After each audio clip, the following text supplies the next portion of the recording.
I started filming Minding the Gap in 2012, and at first it was an ensemble film where I went around the country and interviewed a lot of skateboarders about things like race, class, their relationships with their parents, you know, what it felt like if they ever fell in love, you know, what it feels like to be lonely.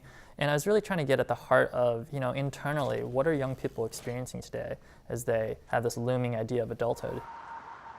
A year in, I went back to Rockford where I grew up. That's when I saw this really charismatic kid named Kier, and I was like, hey man, do you mind if we go just do a quick interview?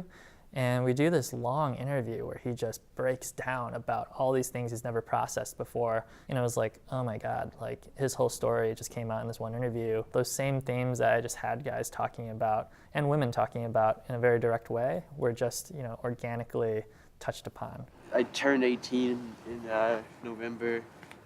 Ever since then, I just feel like I could get a good job or just get like a job, just a job in general. But I don't know, I'm becoming a man, and like I feel like that's something I got over on because like my childhood would really time. Shortly after I started working with Cartemquin Films in Chicago, I did a fellowship with them, and I saw films like Hoop Dreams and The Interrupters, and I was convinced that I wanted to do this film in a character-driven verite sort of way. So I chose Kier because he was just so magnetic. And then shortly after, I started following Zach, who was about to become a father. I think at that point I was just trusting the process. And then a year went by, and you know, all these things had happened in their lives, and I think at that point I was like, okay, this is the film now, and you know, this is going to be a film about them sort of growing up. Mom, can you clap your hands just in front of your face?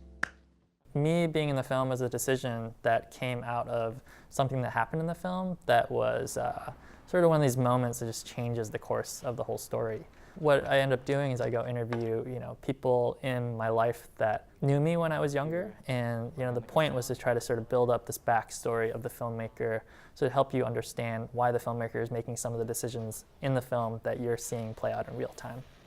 I think people should watch Minding the Gap because it's the story that I was born to tell, and it took me at least 5 years to make sure that every frame in the film is there with a purpose, and that despite how accidental it might seem, it's very constructed, and we made sure to make it entertaining. We wanted to make sure that we built in laughter and joy and hope all throughout the film.